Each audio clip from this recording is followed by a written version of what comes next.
Sabe aquela imagem clássica que a gente vê em tantos quadros de uma mulher flutuando na água, cercada de flores? Pois é, hoje a gente vai fundo na história por trás dessa figura tão marcante. É uma história sobre inocência, manipulação e um fim trágico que, olha, ecoa até hoje.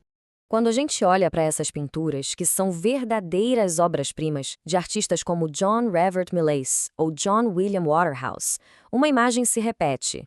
Essa moça, com flores no cabelo, boiando, quase que serenamente, indo em direção à morte. Mas quem é ela? E por que essa imagem mexe tanto com a gente? O nome dela é Ofélia, sim, da famosa peça Hamlet, de William Shakespeare. E ela é, sem dúvida, uma das personagens mais trágicas que ele já criou. A jornada dela, sabe, do topo da nobreza até o fundo do poço da loucura, transformou ela num símbolo poderoso que dura até hoje.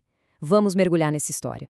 Ok, para a gente conseguir entender o tamanho da tragédia, a gente precisa voltar um pouco.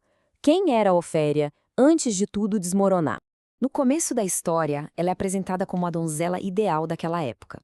Filha de Polônio, o conselheiro do rei, e irmã de Laertes. Ela é descrita como pura, obediente, super inocente e, claro, completamente apaixonada pelo príncipe Hamlet. O grande problema é que a vida dela era totalmente definida e controlada pelos homens ao seu redor.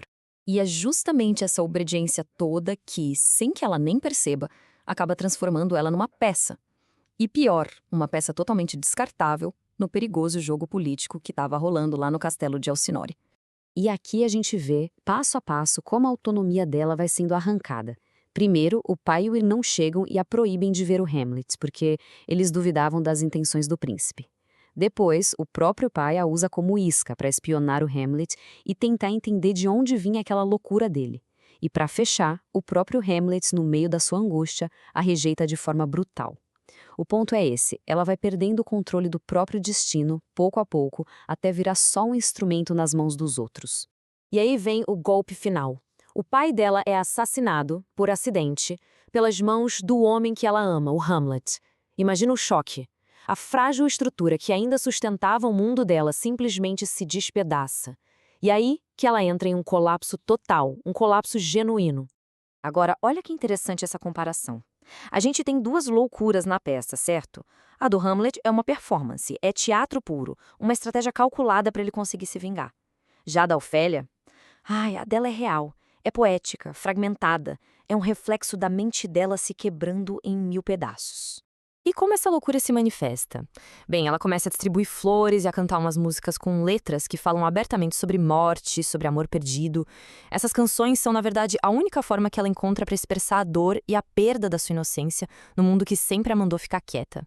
A morte dela a gente nem vê acontecer no palco, sabia? Quem conta a história é a rainha Gertrude.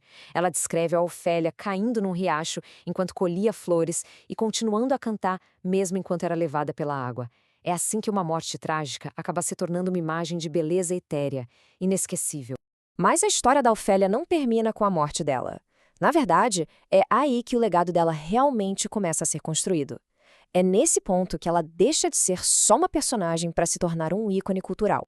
O Ofélia acabou transcendendo a peça. Ela se tornou um símbolo da pureza que é destruída por um mundo corrupto e misógino.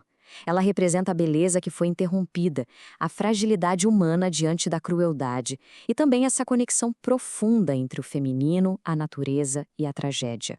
Mas e se essa história de afogamento, de coração partido, não fosse totalmente ficção? Existe uma possibilidade fascinante de que Shakespeare tenha se inspirado em um acontecimento real. Olha só isso. Em 1579, décadas antes da peça ser escrita, uma jovem chamada Catherine Hamlet se afogou no rio Avon. A morte foi considerada acidental, mas na época já rolavam boatos de que tinha sido suicídio por causa de uma desilusão amorosa. Shakespeare morava naquela região, então é muito provável que ele tenha ouvido essa história. E o detalhe mais curioso de todos: o nome Ofélia nunca tinha sido usado antes de Hamlet. Foi Shakespeare que o inventou. Isso tudo nos deixa com uma reflexão. Ofélia foi só uma vítima passiva, destruída pela misoginia e pelos jogos de poder da sua época? Ou será que a história dela ressoa tão forte porque ela acabou se tornando um espelho da nossa própria vulnerabilidade, da beleza que pode existir na dor e da fragilidade da mente humana?